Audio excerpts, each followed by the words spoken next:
Hi guys, welcome back to our channel, Universal RideSafe, and today's episode will be about emergency stops, okay? So, when we talk about emergency, what comes to mind is falling off the bike and collisions and that sort of thing. And obviously we're here to prevent that from happening. So emergency stop maneuvers and emergency stop exercises.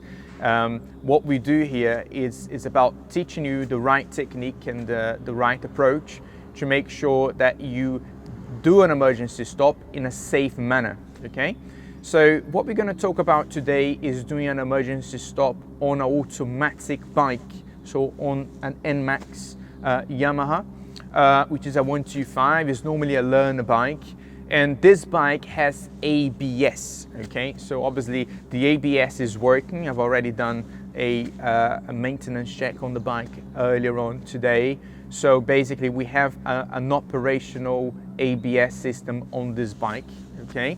So at some point in the future, I'll be making a video about doing an emergency stop with a bike with no ABS, but today is with a 125 automatic with ABS, okay? So first things first, so before we can discuss about doing an emergency stop, we have to understand the definition of an emergency stop first. So an emergency stop, it's where you need to stop your vehicle, so to stop your bike in this instance, in an unexpected manner. So you're not expecting to stop, okay? So it's not like a planned stop where you know where you want to stop, like a traffic light which is closed, which is red, for example, but rather a manner to stop in an unexpected way, okay? So having defined what emergency stop is, we now need to understand how we deal with that, okay? So again, it's very important therefore to make sure that you fully focus on the road at all times, because if things are going to happen in an unexpected way, which is the nature of riding a bike on a public road, the nature of motorcycling, we always need to be focused in what's ahead of us so we can be prepared, okay? So since we know it's going to be something unexpected, we now need to imagine certain scenarios. So, stopping on an unexpected way, it could be in a junction where a vehicle just pulls out right in front of you. It could be someone crossing the road right in front of you. It could be a vehicle which is in front of you which suddenly stops. So anything that makes you stop suddenly, okay, in an unexpected way, okay? Now, I'm sure you can come up with different scenarios on your mind now. Now, once we have those scenarios, we need to make sure we understand what kind of road surface we're going to be performing this emergency stop in. So basically, we could be performing this on tarmac, for example. So where the asphalt, where the tarmac is in good condition, and where the tarmac is dry, for example. So if we're doing this on a tarmac, which is in good condition, so there's no loose chippings or anything, and a tarmac that is dry, so it hasn't been raining, so it's not wet, we can already assume a higher level of tarmac adherence. So the adherence between the tire of your bike, which we assume obviously you kept in good condition, and the road, which can be seen to be in good condition and not wet, we're going to have more adherence between the tire and the tarmac. So therefore, we can basically utilize more braking, okay? It doesn't change much on a bike with an operational ABS, because obviously if the ABS is working, the system will take care of the braking strength for you, okay? So we can also think about doing an emergency stop when the tarmac is not a tarmac, for example, so unpaved roads. Sometimes we may have concrete rather than tarmac on the road or on a private setting, or we could also have a tarmac that is wet, okay? So under those conditions, we normally have to be a little bit more careful in there. But obviously what we're going to have to deal with today is with an ABS bike, okay? So basically what we're going to do is utilize the braking strength at maximum potential, because we already checked the system of the ABS on the bike, and that's working properly, okay?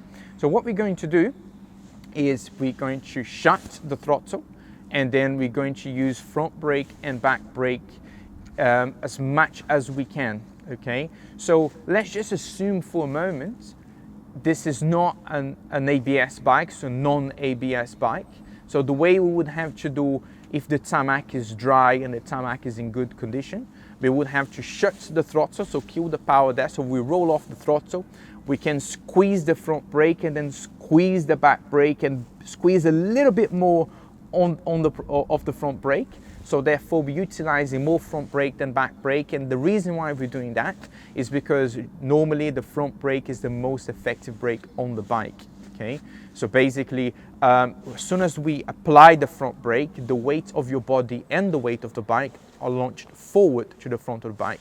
So the front of the bike normally gets down, so dragging all the way to the front. Now, in order to basically prevent what we call a catapult event, so you being launched forward, for example, if it's non-ABS bike or anything like that, we also need to apply the back brake as well, so drag some of that motion, some of that weight back to the rear of the bike, okay? So again, if the environment that we are, so if the road surface that we're doing this emergency stop on this non-ABS bike, for example, if the tarmac is tarmac to start with, the tarmac is in good condition, and the tarmac is not wet, we're going to shut the throttle 100%, squeeze the front brake, squeeze the back brake, and then squeeze a little bit more on the front brake. So we're utilizing more front brake than back brake.